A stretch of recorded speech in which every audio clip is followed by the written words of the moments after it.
I, because,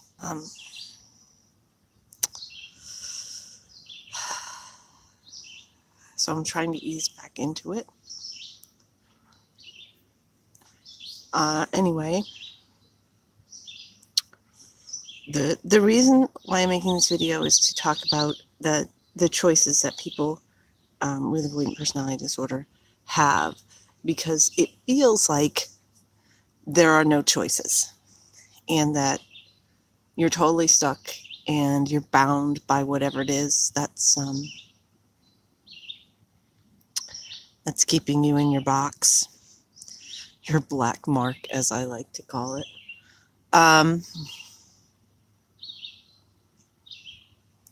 But that's totally not true. There are choices that people make. There's, when you're avoidant, it's really difficult to have sort of long-term relationships with anybody of any sort. You don't trust people.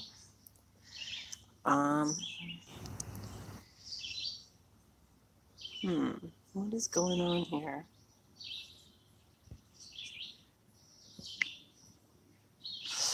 I don't know what's this thing. Anyway, so what I was, a balance that you have to, sorry, I have a cat chewing on me, that you have to keep in mind in your life.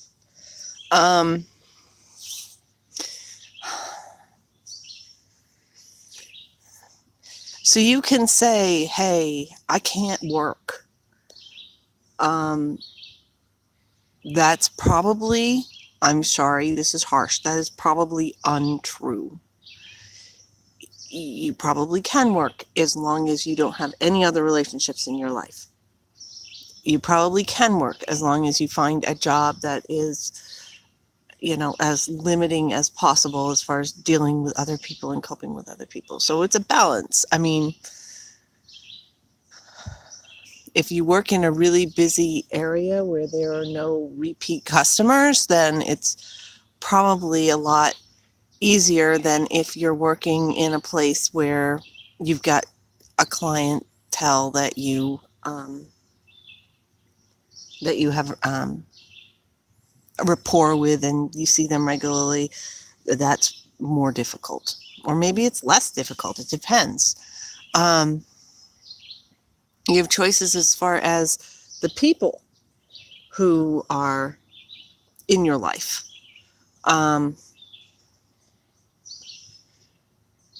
So, it's an absolute balance. So, for instance, with me, now, of course, I had a truly awful set of interactions with people that watch these videos. There's one person who was just hypercritical, let's put it that way, and downright abusive in her criticism. And then, I also had people trying to help who really don't understand what avoidant personality disorder is. I was told I am addicted to loneliness. God, if that's all it was, if this was I've said it before, I've been in hospital with people and who are actual, like, addicts for whatever reason. And I told them, and I've been told it's like a really awful thing to say, but I told the absolute truth. I wish I was just a drunk or a drug addict, because there's treatment, there's cure, there's a way out of that. There is no way out of this. And it is not that I'm quote unquote addicted to loneliness. It's that I have to make a choice about who and what is going to be in my life. So I've had some massive, incredible pressures due to family. lately. I mean, last year I had a terrible time with my own health. It was just ridiculous. It was like 18 months of horrible time. I had this awful, insane injury and surgery and recovery and physical therapy, and it was like it should have been nothing. The problem is I had nobody to depend on, and so it was really awful. You know, middle of winter when there was so much snow, it was unbelievable. And this is so pathetic. This is God honest truth. Like, yeah, I couldn't drive. I had an injury. I couldn't drive. Ran out of pain pills. Sent my kid, who is autistic, to walk by himself along streets that some of them had sidewalks, some of them did not, to go to the closest gas station, because that was the closest store where he went and bought all the little, those $5 3-pill packs of painkillers with, my debit card, which he'd never used in his life. It could have been so bad, but I mean, I was absolutely incapacitated. Feeding the family was incredibly difficult because I only had one hand. Like, I would try to open a can opener and use a can opener, because I didn't get a electric can opener. Why would you do something like that? That's stupid. I don't use can opener enough to get an electric can opener. Well, now I know, because I should,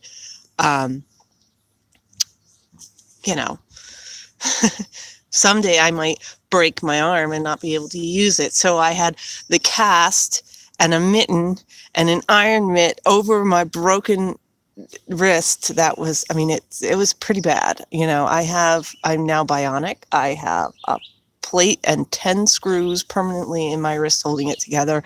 And when I broke my wrist, I also broke the cartilage somehow, and I snapped it in 2 places and basically shoved the cartilage, which causes your wrist to move, into my hand. And people ask me what I do for work. What I do for work, ironic. I don't know. I don't ever advertise it. What I do for work is I'm a writer. So not being able to type and not being able to use my wrist ever again is not acceptable. And, to feed my I had one arm. I was like, I couldn't open a can, a jar of peanut butter. And I was completely by myself. Yeah. And I have a lot of family around. I have like 50 or 60 cousins and first cousins within 100 miles of where I live. But they weren't interested in helping at all. It's boring. It's boring when somebody is just incapacitated and they're not throwing parties. I actually had a cousin who had, she had breast cancer and she had to have a mastectomy. Well, you know what?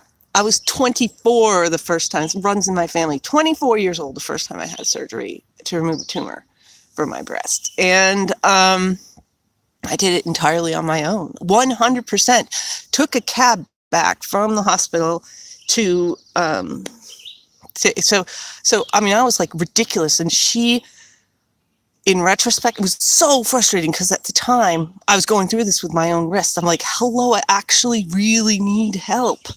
But I couldn't say that, of course. And she threw this big party for herself.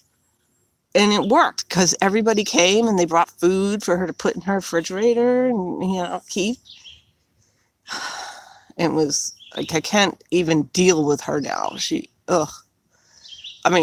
It's so, I just can't imagine throwing yourself a party, but she does it all the time. But it's effective for her. She gets what she needs from that. She gets the entire family behind it. You throw a party and the family shows up. Wow. I really should have learned something from that, but I didn't. Anyway, so that was a year and a half ago. And this past year has been my immediate family being very ill. My mother has congestive heart failure and she's had a lung cancer diagnosis. And because of her extremely frail, sick body, which is not her fault, although she smoked for 40 years. But it's not her fault. It's just random. So frustrating. And she wants to sort of get along with everybody, and she doesn't want to, make any waves. So, my mother was extremely neglectful and emotionally abusive. That's why I have avoidant personality disorder. And she, but she would have died. And on the one hand,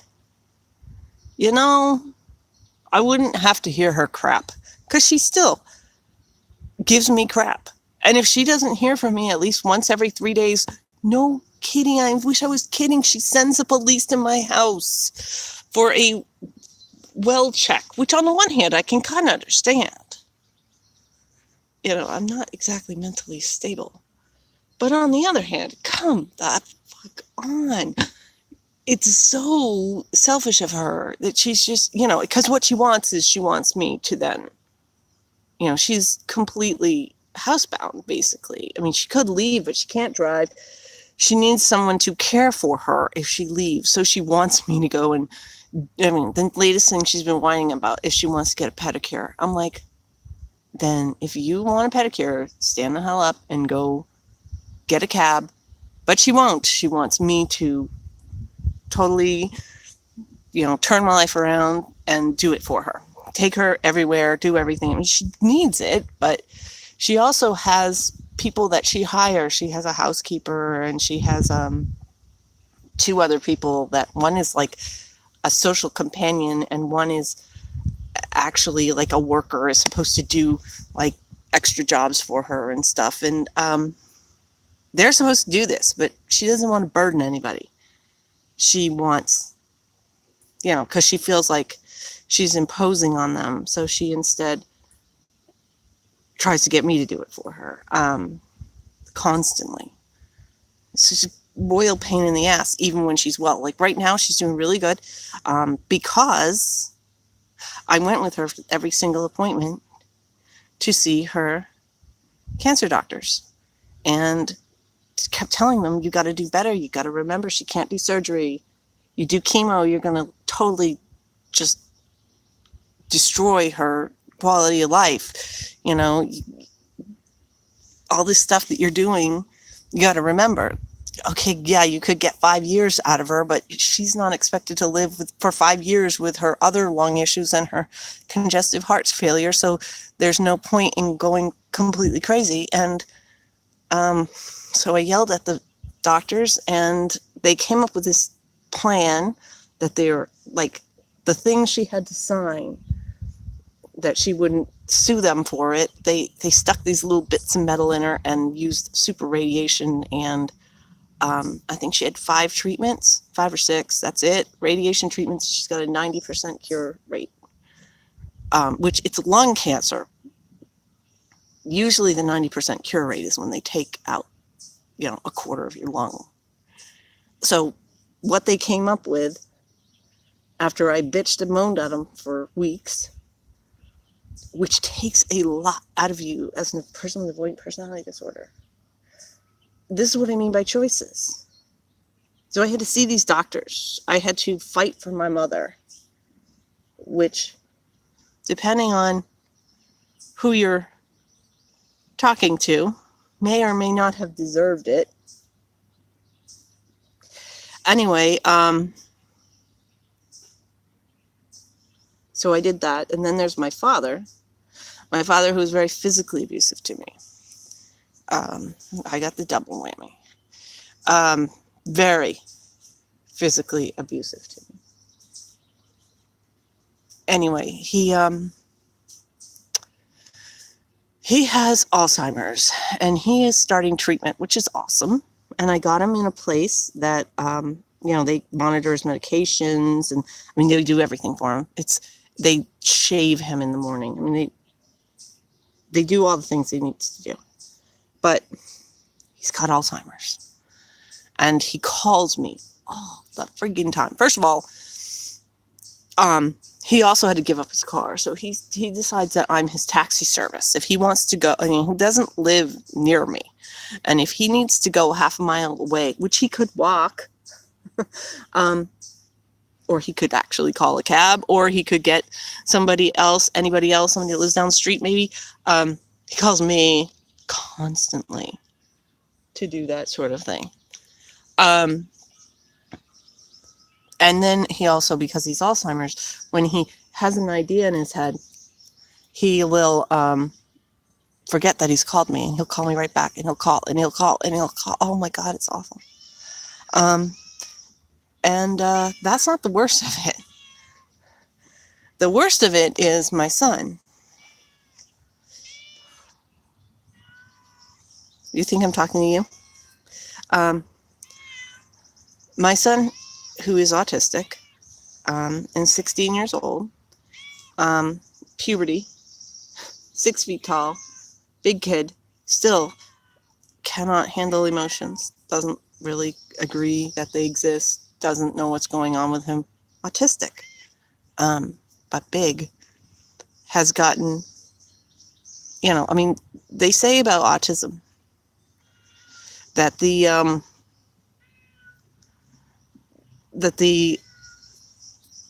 it's when they communicate physically, and that any sort of speech and talking in language to communicate is like a second language. So like, if you've gone somewhere and you go to a different country and you're trying to speak the language and it's very frustrating and you can't figure out what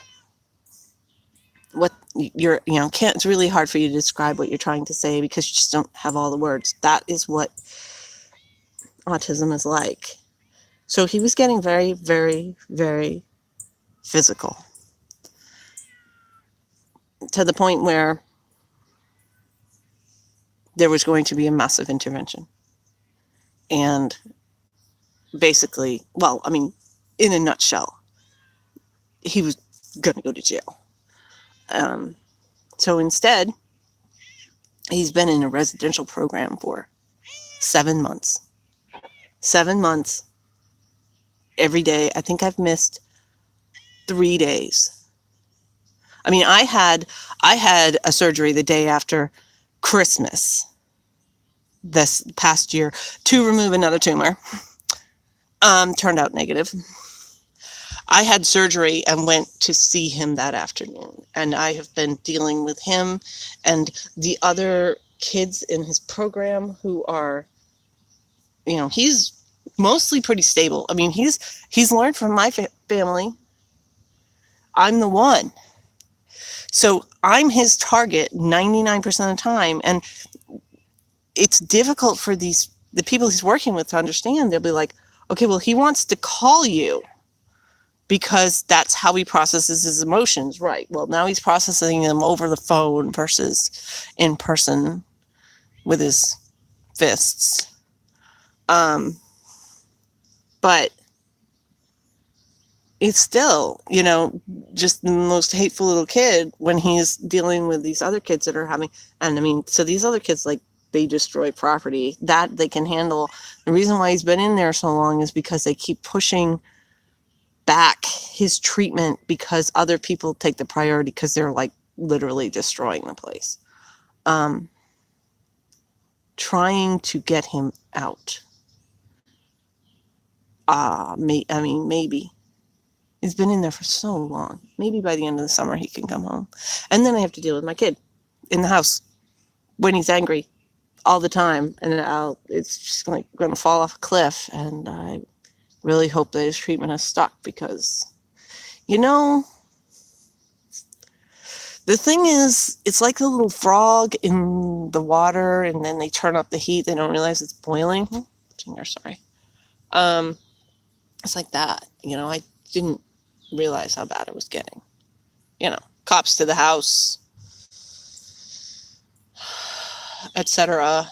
Cops to the school. But he started basically beating on me since he was 1 or 2. So I'm sort of used to it. But then you get 6 months without somebody hitting you nearly daily. You get used to not being hit. So the idea of him coming home back to the same way, it's like awful.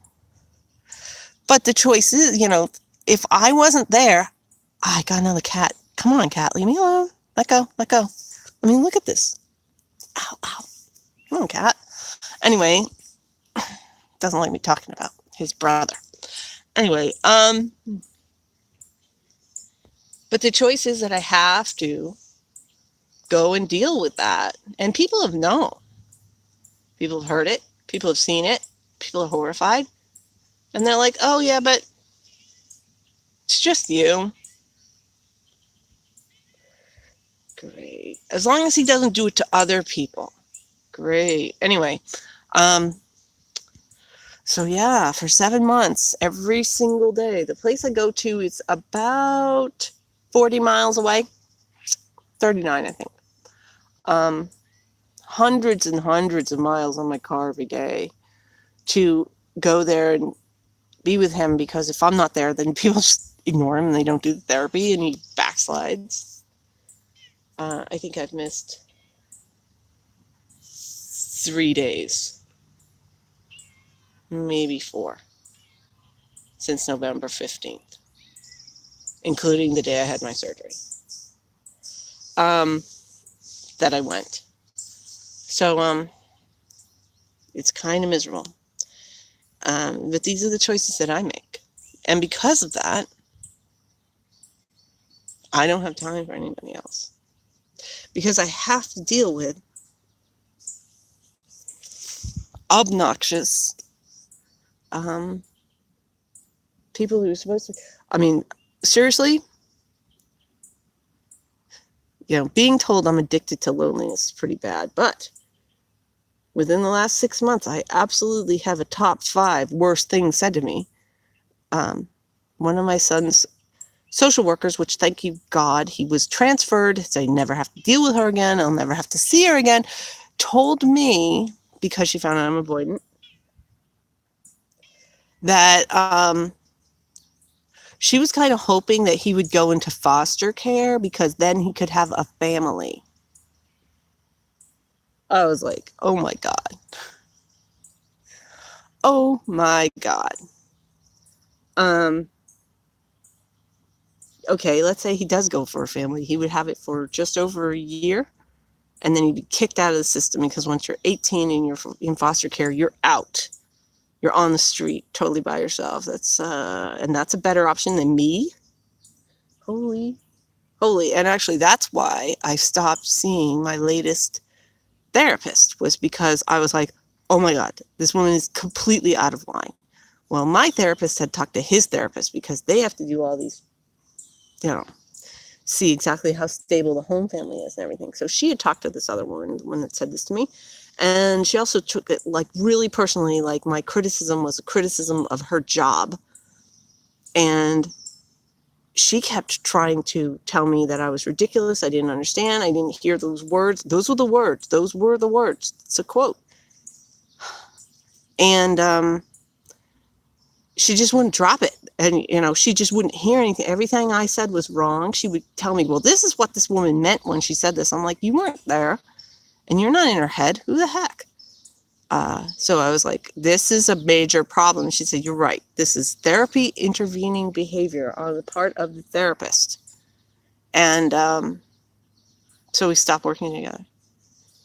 Just boom, stop. By the way, legally, she should have given me a whole list of other therapists I could work with, but she didn't. She's just like, done. And then it was so stressful because, again, I have my father calling me constantly, my mother with the lung cancer thing, and then my son with all the people that dozens of people every day. And I called her like a month after, and she's like, yeah, no, I'm not going to, I've declined working with you. So I was like, oh my God. I mean, I could have reported her. That's how unprofessional, really, she was at the end. She didn't like my attitude that there are such things as bad social workers. I'm like, okay, whatever. I'm a bad client anyway because I'm avoidant. And avoidance can't change. And yeah. So, the point of therapy is to make your life better. So these are the choices I've been making. Take care of my family, despite the unbelievable harm it's doing to me. I mean, seriously. Say it's driving me nuts. Understatement of the year.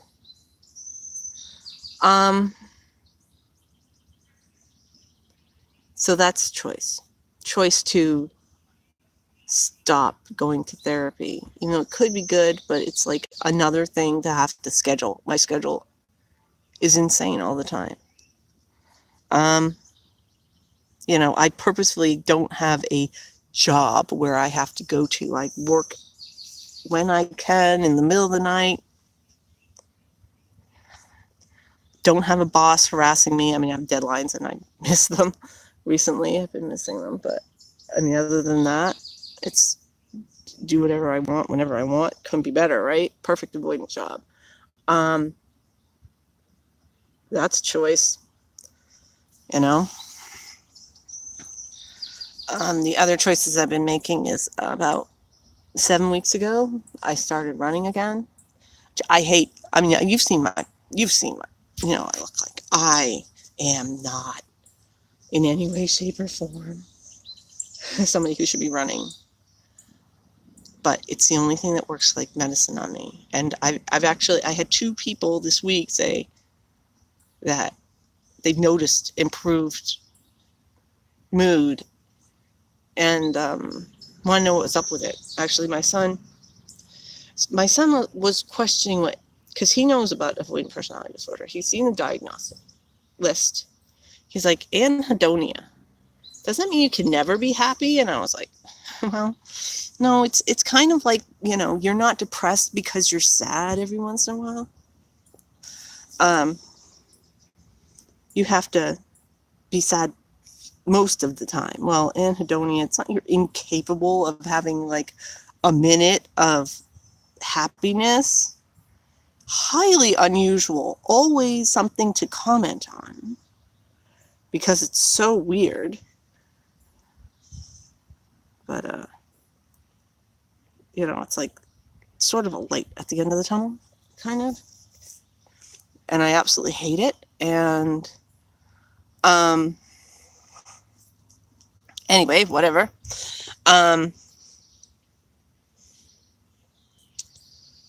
Really, I'm not a runner, but the effect is undisputable. So I'm making that choice. I'm making the choice to try to work more.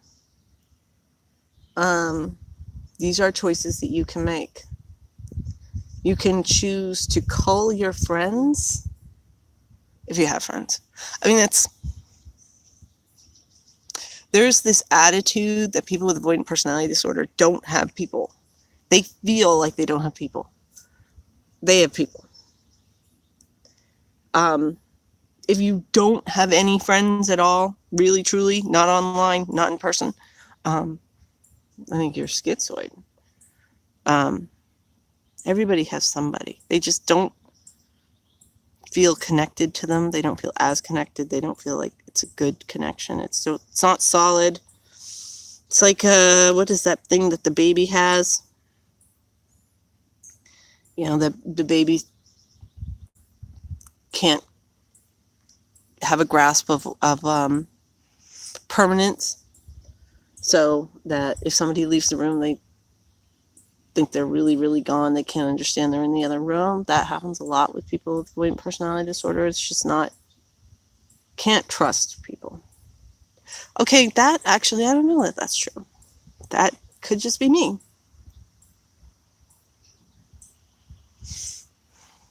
Oh well. That could be me projecting again. I do that a lot. I accuse other people and point it out to them when they're doing that, when they're like, oh, this is my own personal quirk, and I'm going to call it the personality disorder. So maybe that's what I'm doing. I don't think it's in the diagnostic criteria that you can't trust people. I don't. I've just been burnt to death. So, the point of this long, massive, rambling thing, other than to sit in the sun, watch a couple of my cats, is I'm not actually in the sun, actually I'm in the shade, but whatever, is to point out that you do have choices. You do have people. You don't have to have everybody exactly as you wish. I was actually told by this last therapist, the one who, she said, what did she say? She said I had a, because I'm going to remember it forever, therapy intervening behaviors. That's what she called it. I was like, oh, okay, that's what you want to call it. Anyway, she told me that the type of relationship I want is impossible because I want someone to care but not step over a line. And she's like, no, people are moving targets. They're either going to move toward you or they're going to move away from you, and that's it. There's no way that somebody's going to stay static in one spot because that's where you want them to be. It's like, okay. So yeah, I have limited contact with people, extremely.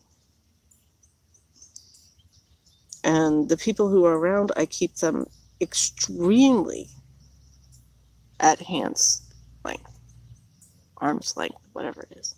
I am,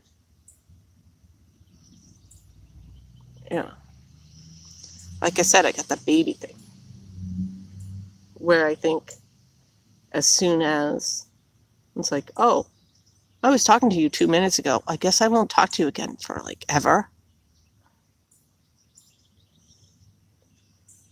Which I've been busted on. I'm like, wait, I come back. I always come back. I always come back.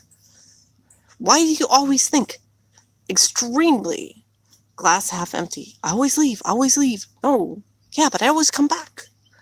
Get that through your brain. And it's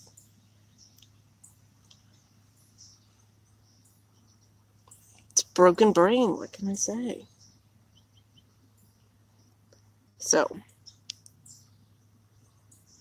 these are the choices. And those are the choices that I made. They're extremely super personal. They're based on my own personal, very specific life. I mean, having the only 3 people in your family you talk to in the hospital all at the same time, that doesn't usually happen to people. So I understand that mine is extremely specific. But there's still choices that can be made. I mean, I don't always take my father's calls. I always take my mother's calls. My father, 9 times out of 10, he's repeating something. My mother doesn't get, she doesn't get an answer. She calls the police on me. That's a choice that I make. It might not feel like a choice. I might feel forced. It's still a choice. When you're being avoidant and you're not letting people in your life, it's because, like my therapist said, you can't control them. You might let somebody in a little and they'll be in like forever and never leave you. This is not acceptable in a lot of ways. I'm being paged.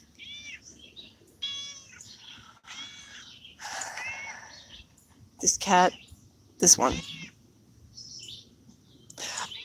who doesn't want to be on camera, I guess. I adopted her this February because I do volunteer in an animal shelter, and she was in there forever. She's 13 years old, and she's black. And so she was going to be put to sleep because she's 13 years old and she's black. And they're all like, she's very calm and quiet. Doesn't have anything to do with, oh my God, this cat. She wants attention all the time. She literally sleeps on my back. She cries like nobody's business. I'm like, y'all did not advertise her right. They do this thing where they go in and they do personality tests. Well, she was freaked out because she'd spent so long in a shelter. So number 4, I got her, and this is sick. This is true. Once my son hit his 3-month mark away from home, I was like, I need a responsibility, because I did not think I was going to get through it. But I've gotten through it so far. And that's with the running. I mean, I did 7 miles straight without a stop at all. That's a quarter marathon. And I am not a runner, and here she is. 13 years old, loving life, gonna put her to sleep just because she's old. Give me a break. Anyway, some people, cats, dogs, creatures that are alive, want to be alive. I don't think it's fair. Some people want to be alive, they stay alive. Some people, want to be alive, and I mean, she was going to be put to sleep. She's cute. Pain in the butt. Very much likes me, which means, obviously, maybe they're right that there's a problem with her. And some people want to die, and they're forced to stay alive. And I don't think that's really fair. I don't like that stigma. Well, like I said, I mean, clearly, she's not the one that wants to be put to sleep. Anyway,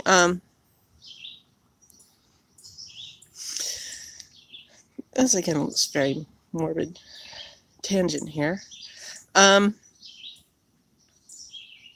yeah, my point is, you have choices, even when you feel like you don't, even when you feel like you're stuck, and you should own that. And then you should, I described life as, there's this little puzzles they give little kids that is like a grid with little plastic squares that you can shift around, up, down, right, and left, and numbers on the little pieces of plastic, and one that's out, so you can slide only in one direction. And the point of the puzzle is to get the numbers in order. That's what life with avoidant personality disorder is like. So, yeah, my mother has cancer too. Well, she's in treatment for lung cancer. Actually, I go this Friday. That's going to be fun. To see her doctors, to see the results of her treatment she had, which, considering I was the one that told her doctor, try again, do the best for her, she's going to blame me if it didn't work. So that's going to be a fun Friday.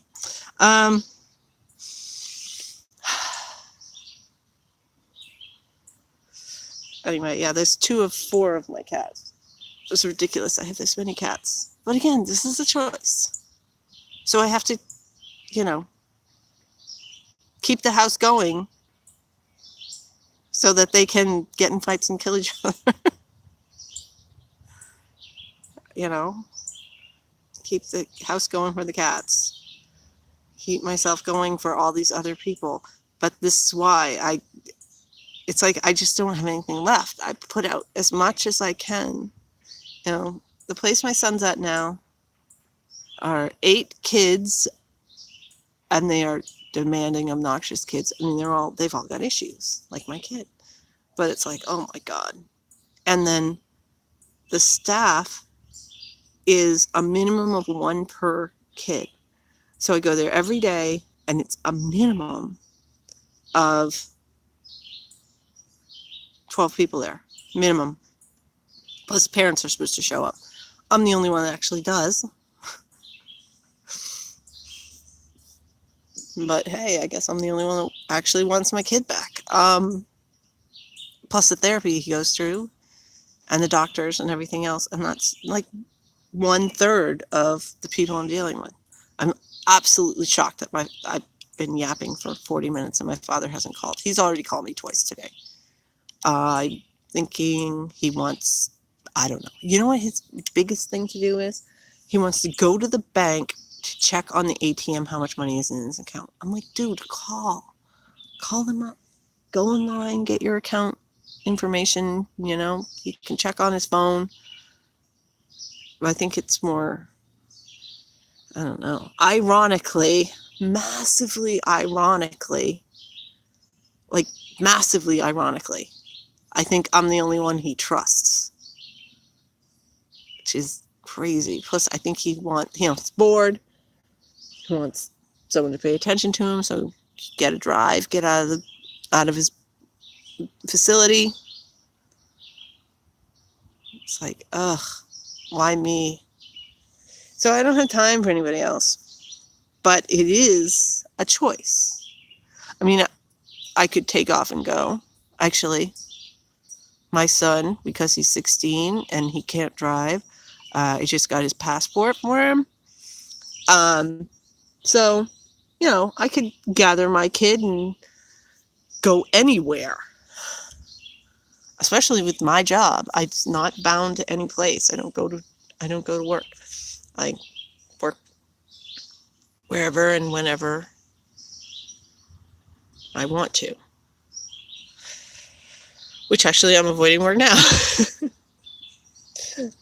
But that's okay. I got a whole day to get what I need done. So why not take a little time? What is my job? I write.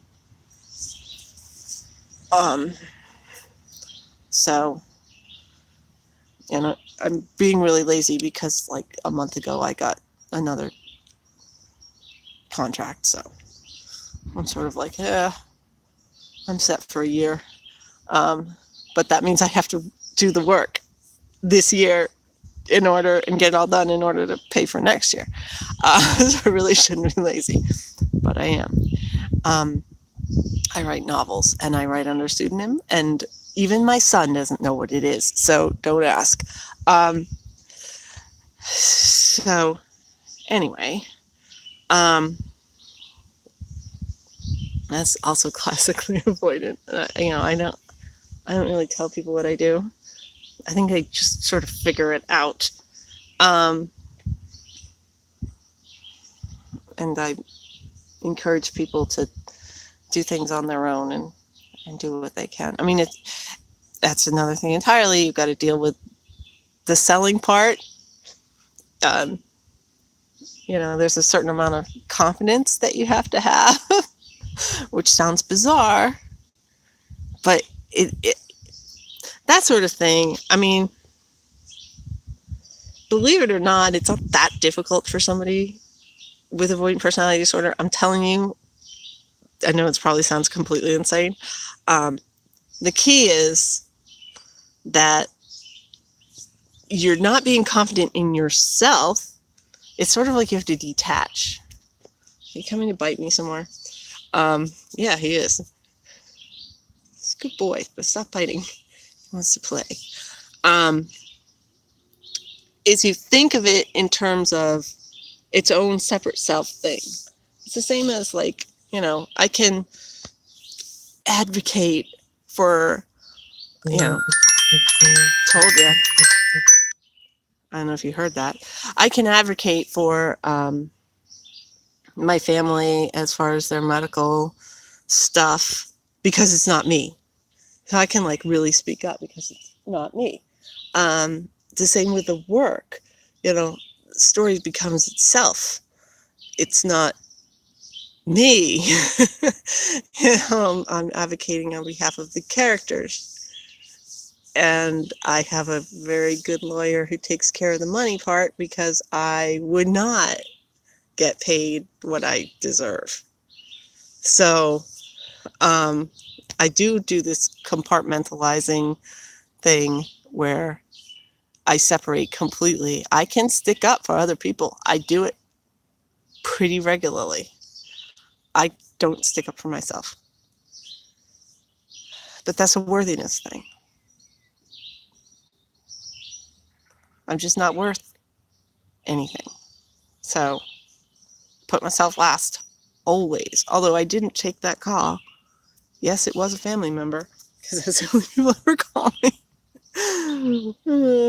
And I'll hear about it later. I have about half an hour to call back, or else I'm going to get it. And I will actually be told, oh, you horrible thing. You're so selfish. You didn't answer the call. Oh, well, I'll deal with that.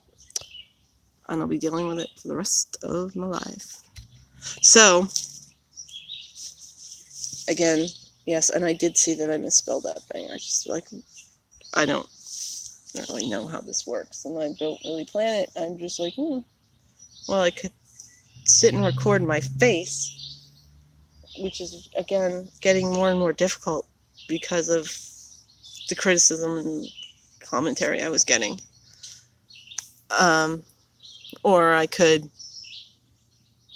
go outside and go live and not have to use my face. Sounds like a plan. Yeah. But you do have choices, and you can make better or worse choices. Like lately, my diet has been crap because I am on the road all the time, like hundreds of miles a week. And so, am I going to spend 20 minutes to cook myself all by myself a meal, or am I going to go spend a minute to go through a drive-in? Okay. That would be a choice that I could just say I'm going to take the time and do this. But I'm not. As far as other people, I get it all the time. Why don't I interact with other people? Because people have a certain amount of energy they can spend on other people. And mine is smaller, much smaller than average. And I've got other people. Oh my God, it's so frustrating too. It's like, okay, with my son, I'll get told specifically, do not come at this time. She's like, you're so stressed. You need to take some time off. Take the afternoon off. I will then get calls, multiple calls from the other staff members saying, hey, where are you? What's going on? You're usually here. Your kid, is bored and we don't want to deal with him.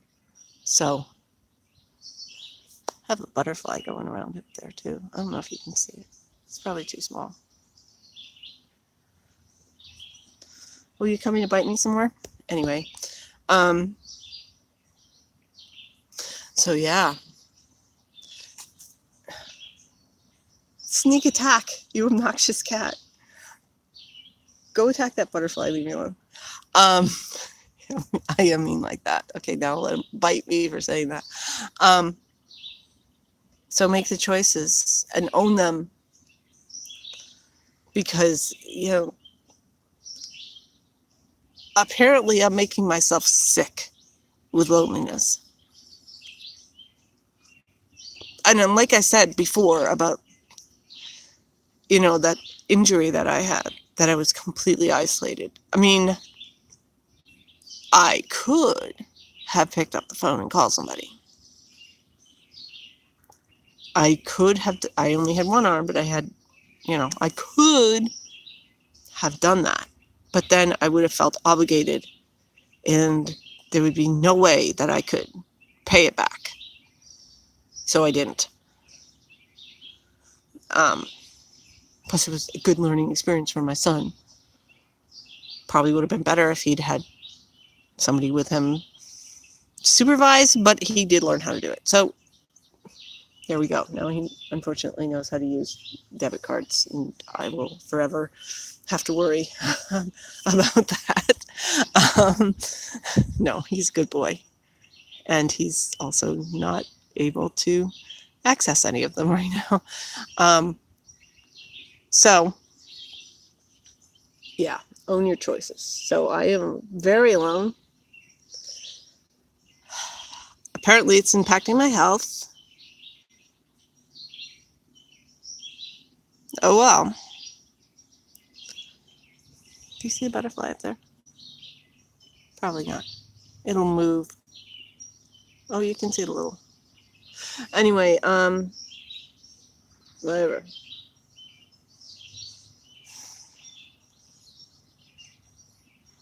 Yeah, I think I've run out of words. The point is that you are making choices even if you don't think you are, and you're making the best choices for you, and you can change your choices, you can change your mind, and you can adapt. This happens, you can pull back somewhere.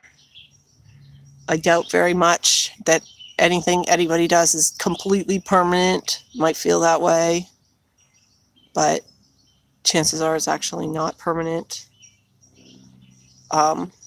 Despite, that's the other thing I was told. I was told that I think that other people never change their minds, and that if somebody does something for, makes a decision for today, that's the decision they're going to make from now until the end of time. Nobody will ever change their minds back. And despite like massive amounts of, evidence to the contrary. Good, he's going to stop biting me now.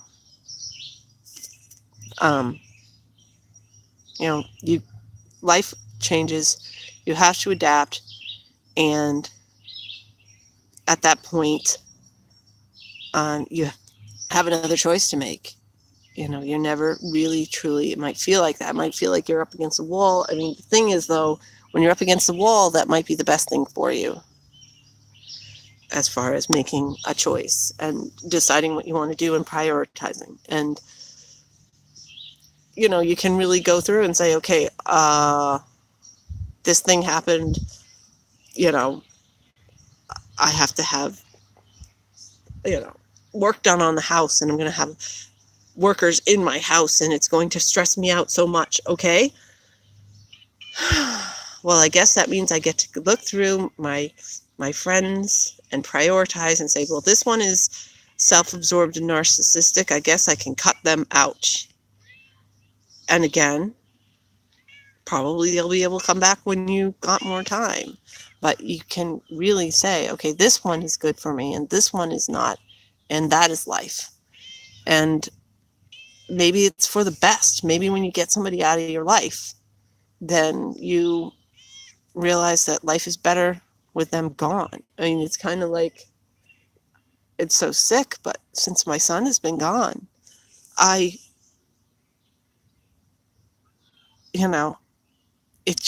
it's better not to be feeling like I'm going to be like physically attacked all the time in my house. Can never relax, because whenever he's in the house, he could snap at me. And he's doing much, much better, and he's learning. He's not learning as fast as he should, because again, he's not like a truly horrible person. He just doesn't understand his emotions, and so it's not all the time. He's not like psycho kid. It's just when he has a strong emotion, it takes him over. So as horrible as it was getting him out and having all those people, it was a terrible choice, and it really felt like I didn't have a choice, because it really was, to the point where, police were like, dude, we sort of have to charge him. And his therapist was like, he is outside of the realm, and I'm talking to my boss about further steps and involving the state, because or at least not working with him anymore, because he's just outside of my area of expertise. So I really felt like I didn't have a choice, but it was still a choice. I really could have waited until something much, much worse happened. I could have, but I didn't. It was a choice. And now, as much a pain in the ass as has been, as much, it's like utter disruption, but I can relax better when I'm not doing this. Like, instead of being like this amorphous all the time thing, it's extremely sort of concentrated. It's when I'm around all the people he works with. See, this cat shouldn't have been put to sleep. Anyway, so they are choices even when they feel like they're not. And you can yell at me and tell me I'm completely wrong. And I wouldn't be surprised if I do get yelled at and told, oh no, I have no choices. I mean, the thing is you have limitations and you have boundaries, but you still have choices within those. So, all right, I'm going to start repeating myself. So I think I'm going to end this. Now that you've seen the cats out in the sun, being happy. Really surprised that only 2 of them showed up. The other 2 must be off hunting or sleeping or something. And I don't know what I'm doing as far as going forward. If I'm going to make a real video that I actually think about ahead of time instead of just yapping, or if I'm going to. I can't schedule. Sorry. I really can't schedule, and I really can't even say, hey, heads up, I think tomorrow or whatever, just because my schedule is insane. And I get called at, drop of a hat, you must do this. And it's very stressful to me to think, oh, I said I was going to do this and then I didn't. Usually I'm the type of person that if I say I'm going to do it, I'm do it. People think, because I think I took them down because I take down videos all the time. I had video about my bullet journals. Everybody thinks it's like awesome and hilarious and also something to totally depend on. Once I write it in my journal, once I write it down, I do it, period. It's done. You only have to worry. Can you see her in the grass? You only have to worry if I don't write it down. So I sort of can't say I'm going to do something and then have that hanging over my head when stuff happens. So I don't know. I don't know if I'm really back. Another choice that I'll make. So I'm sort of winging it. And if something catches my fancy, maybe I'll do this, and maybe I won't.